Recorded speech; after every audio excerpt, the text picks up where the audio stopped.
नमस्कार, मैं हूं अंकुर। आप देख रहे हैं सत्य हिंदी। एक नजर अब तक की सुर्खियों पर। सुनेत्रा पवार उप मुख्यमंत्री बनने को तैयार, शपथ आज शाम हो सकती है। राजनीतिक बदलाव तेज हुआ। दिवंगत नेता और राज्य के उप मुख्यमंत्री अजित पवार की हवाई हादसे में मौत के बाद उनकी पत्नी सुनेत्रा पवार को महाराष्ट्र की अगली उप मुख्यमंत्री बनने का प्रस्ताव मिल रहा है।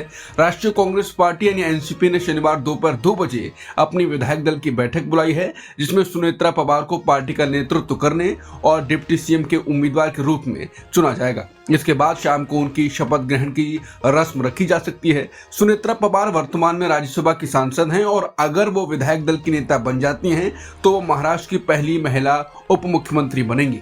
मुख्यमंत्री देवेंद्र फडणवीस ने कहा है कि उनकी सरकार एनसीपी के फैसले का समर्थन करेगी। एनसीपी के वरिष्ठ नेताओं जैसे छगन भुजबल, प्रफुल्ल पटेल और सुनील तटकरे ने कहा है कि सभी का मानना है कि सुनेत्रा पवार ये जिम्मेदारी संभालेंगी।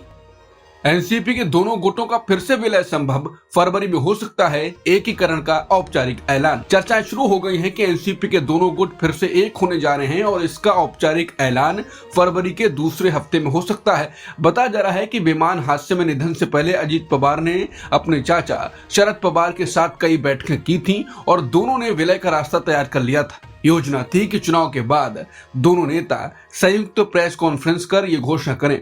हालांकि कुछ नेता अजित पवार गुट में ऐसे हैं जो तुरंत विलय नहीं चाहते हैं। उनका मानना है कि इस फैसले का राजनीतिक फायदा उठाया जा सकता है। दूसरी तरफ शरद पवार गुट के नेता जल्द से जल्द एकीकरण चाहते हैं। सूत्रों के अनुसार सुनेत्रा पवार की भूमिका इस विलय में बेहद अहम मानी जा रही है।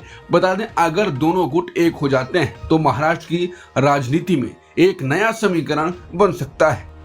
अमित शाह ने असम में उठाया घुसपैठ का मुद्दा, बोले घुसपैठियों को एक एक कर हटाएंगे। असम में हिमंता बिस्वा शर्मा के मियां कार्ड के बाद केंद्रीय गृह मंत्री अमित शाह ने भी घुसपैठ का मुद्दा उठाया है। उन्होंने कहा कि अगर भाजपा तीसरी बार सत्ता में आती है तो सरकार घुसपैठियों को एक एक कर खोज कर बाहर करेगी। अमित शाह शुक्रवार को डिब्रूगढ़ पहुंचे, जहां उन्होंने असम विधानसभा के नए भवन की आधारशिला रखी। राज्य सरकार इस शहर को दूसरी राजधानी के रूप में विकसित करने की योजना पर काम कर रही है। भारत यूरोपीय संघ व्यापार समझौते का जिक्र करते हुए अमित शाह ने कहा, इससे असम का चाय उद्योग सबसे ज्यादा लाभ उठाएगा। डिब्रूगढ़ असम में चाय उत्पादन का बड़ा केंद्र माना जाता है। चुनावी बयान और विकास परियोजनाओं के बीच भाजपा ने असम में अपनी रणनीति साफ कर दी है। एक तरफ सुरक्षा और घुसपैठ का मुद्दा, दूसरी तरफ विकास और व्यापार से फायदा दिखाने की कोशिश। किसान करने जा रहे हैं देशव्यापी अभियान शुरू। भारत ईयू के एफटीओ को आर्थिक उपनिवेश बताया। आयात शुल्क हटाने से किसानों को नुकसान का दावा। प्रोसेस्ड फूड पर खुला बाजार होगा विनाशकारी, किसानों ने कहा। इंडिया ईयू के मुक्त व्यापार समझौते को यानी एफटीओ को मदर ऑफ ऑल डील्स कहा गया, लेकिन अब किसान इसके खिलाफ आंदोलन करने जा रहे हैं। किसानों के बड़े संगठन संयुक्त किसान मोर्चा यानी एसकेएम ने भारत यूरोपीय संघ मुक्त व्यापार समझौते को आर्थिक उपनिवेशवाद का खाका बताया है और इसके खिलाफ किसानों के बीच अभियान की घोषणा की है। एसकेएम का कहना है कि समझौता बड़े कॉरपोरेट्स को भारत के विशाल बाजार पर कब्जा करने का रास्ता देगा, देश की कृषि और उद्योग को कमजोर करेगा और बेरोजगारी बढ़ाएगा। एसकेएम ने एक बयान में कहा कि सरकार ने कई वस्तुओं पर आयात शुल्क में कटौती या पूरी तरह हटाने पर सहमति दी है। इसमें ऑलिव ऑयल, अन्य तेल, फलों के रस, प्रोसेस्ड फूड शामिल हैं। सरकार ने शराबों पर भी आयात शुल्क कम किया है। एसकेएम का मानना है कि भले ही कृषि को कितना भी खोला गया है कहा जाए, प्रोसेस्ड खाने की वस्तुओं का खुला बाजार छोटे किसानों और घरेलू उत्पादन के लिए विनाशकारी साबित होगा। किसान संगठनों का कहना है इस समझौते से देश में अपनी खेती और उद्योग टिक नहीं पाएंगे और विदेशी कंपनियों का प्रभुत्व बढ़ जाएगा। एफटीए सिर्फ व्यापार नहीं, रणनीतिक साझेदारी भी है, बोले गोयल। यूनियन संघ से तकनीक और निवेश से मैन्युफैक्चरिंग को मिलेगा बढ़ावा। भारत यूरोपीय संघ मुक्त व्यापार समझौते के बाद केंद्रीय वाणिज्य और उद्योग मंत्री पीयूष गोयल ने कहा है, ये समझौता सिर्फ व्यापार तक सीमित नहीं है बल्कि रणनीतिक, रक्षा और निवेश साझेदारी को भी मजबूत करेगा। पीयूष गोयल के मुताबिक भारत यूरोपीय देशों से नई तकनीक और निवेश लाकर अपने मैन्युफैक्चरिंग सेक्टर को मजबूत करना चाहता है। उन्होंने कहा कि आगे चलकर फाइनेंशियल इंटीग्रेशन, मोबिलिटी पार्टनरशिप और इन्वेस्टमेंट प्रोटेक्शन एग्रीमेंट पर भी काम हो सकता है। रक्षा क्षेत्र को लेकर गोयल ने कहा कि यूरोपीय देश अगले 5 साल में 800 अरब यूरो रक्षा पर खर्च करने की योजना बना रहे हैं। इससे भारत के लिए बड़ा मौका पैदा हो सकता है, क्योंकि यूरोप अपने कुछ रक्षा उत्पादन कार्यों को आउटसोर्स कर सकता है। इससे भारत के उद्योगों को फायदा मिल सकता है। कार्बन टैक्स पर गोयल ने कहा कि भारत में जो कार्बन टैक्स दिया जाता है उसे यूरोप में मान्यता मिलेगी। साथ ही भारत की कई स्टील फैक्ट्रियां ज्यादा पर्यावरण अनुकूल हो रही हैं, इसलिए ज्यादा टैक्स देने की जरूरत नहीं पड़ेगी। सरकार का मानना है ये समझौता भारत को सिर्फ निर्यात बढ़ाने में नहीं बल्कि टेक्नोलॉजी, रक्षा सहयोग और हरित उत्पादन में भी आगे ले जाएगा। सुप्रीम कोर्ट ने माहवारी अधिकार को अनुच्छेद 21 में माना। माहवारी सफाई और उत्पाद तक पहुंच अब अधिकार, सम्मान के साथ जीने का न्यायिक फैसला। सुप्रीम कोर्ट ने शुक्रवार को एक ऐतिहासिक फैसला सुनाया है। अदालत ने मेंस्ट्रुअल हाइजीन यानी माहवारी से जुड़ी सफाई और मेंस्ट्रुअल हाइजीन प्रोडक्ट्स तक पहुंच के अधिकार को भारत के संविधान के अनुच्छेद 21 के तहत जीवन के अधिकार का हिस्सा माना है। न्यायमूर्ति JB पार्थिवाला और R महादेवन की बेंच ने कहा कि माहवारी के दौरान सफाई के साधन और व्यवस्था तक पहुंच सम्मान के साथ जीवन जीने का अधिकार है। अगर ये सुविधा नहीं मिलती तो इससे लड़कियों का अपमान, भेदभाव और कलंक का सामना करना पड़ता है। अदालत ने स्पष्ट किया कि छात्राओं का यह अधिकार है कि वो अपने मासिक धर्म को प्राइवेसी और सम्मान के साथ संभाल सके। अनुच्छेद 21 के अधिकार में सुरक्षित, प्रभावी और किफायती मासिक धर्म प्रबंधन के साधन उपलब्ध कराना शामिल है। फैसले में यह भी कहा गया है कि स्वस्थ प्रजनन, जीवन, शिक्षा तक पहुंच और समान अवसर पाने के लिए ये अधिकार महत्वपूर्ण हैं। ये फैसला महिलाओं के स्वास्थ्य, गरिमा और शिक्षा को सुनिश्चित करने की दिशा में एक बड़ा कदम माना जा रहा है। हाईकोर्ट ने यूपी पुलिस एनकाउंटर पर सवाल उठाए।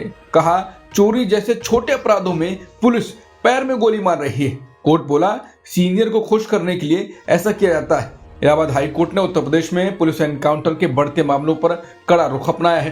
कोर्ट ने खास तौर पर उस प्रथा पर चिंता जताई है जिसमें पुलिस आरोपियों के पैरों में गोली मारती है और बाद में इसे एनकाउंटर बताती है। जस्टिस अरुण कुमार सिंह देशवाल ने 28 जनवरी के आदेश में राज्य के DGP और गृह विभाग के अपर मुख्य सचिव को वीडियो कॉन्फ्रेंसिंग के जरिए अदालत में पेश होने का आदेश दिया है। कोर्ट जानना चाहता है कि क्या पुलिस अधिकारियों को मौखिक या लिखित रूप से ऐसा कोई आदेश दिया गया है कि आरोपियों के पैरों में गोली मारी जाए और उसे एनकाउंटर बताया जाए। कोर्ट ने कहा कि आरोपियों को सबक सिखाने के नाम पर गोली चलाना पूरी तरह गलत है। सजा देने का अधिकार केवल अदालत के पास है, पुलिस के पास नहीं। भारत एक लोकतांत्रिक देश है जहां कानून का राज है और कार्यपालिका, विधायिका और न्यायपालिका की भूमिकाएं अलग अलग होती हैं। पुलिस अगर सजा देने का काम करने लगे तो ये न्यायपालिका के अधिकार क्षेत्र में दखल होगा। अदालत ने यह भी कहा कि कुछ पुलिस अधिकारी अपने सीनियर अधिकारी को खुश करने या जनता की सहानुभूति पाने के लिए घटनाओं को एनकाउंटर की तरह पेश कर रहे हैं। जज ने कहा, कोर्ट के सामने बार बार ऐसे मामले आ रहे हैं जहां चोरी जैसे छोटे अपराधों में भी पुलिस गोली चलाकर उसे एनकाउंटर बता देती है। ये टिप्पणियां उस समय की गई जब कोर्ट 3 आरोपियों की जमानत याचिका पर सुनवाई कर रहा था जो अलग अलग पुलिस एनकाउंटर में घायल हुए थे। अदालत ने गौर किया, इन मामलों में से किसी भी पुलिसकर्मी को चोट नहीं आई, जिससे ये सवाल उठता है कि क्या हथियारों का इस्तेमाल जरूरी और संतुलित था। अब हाईकोर्ट ने DGP और गृह सचिव से पूछा है कि क्या इन दिशा निर्देशों के पालन के लिए कोई निर्देश जारी किए गए या नहीं। आर्थिक सर्वे में RTI कानून की समीक्षा की मांग। कहा गया कि ज्यादा पारदर्शिता के कारण अफसर खुलकर राय नहीं दे पाते। सरकार को जवाब देने वाले कानून को दबाने की कोशिश है क्या? आर्थिक सर्वे 2025-26 में सरकार ने सूचना के अधिकार यानी RTI कानून की फिर से समीक्षा करने की बात कही। सर्वे में कहा गया है कि बिना सीमा की जानकारी उजागर करना कभी कभी प्रभावी शासन को कमजोर कर सकता है। सर्वे के मुताबिक RTI कानून 2005 भारत के सबसे ताकतवर लोकतांत्रिक सुधारों में से एक है और उसने भ्रष्टाचार उजागर करने में बड़ी भूमिका निभाई है। लेकिन रिपोर्ट कहती है कि पारदर्शिता एक साधन है, अंतिम लक्ष्य नहीं।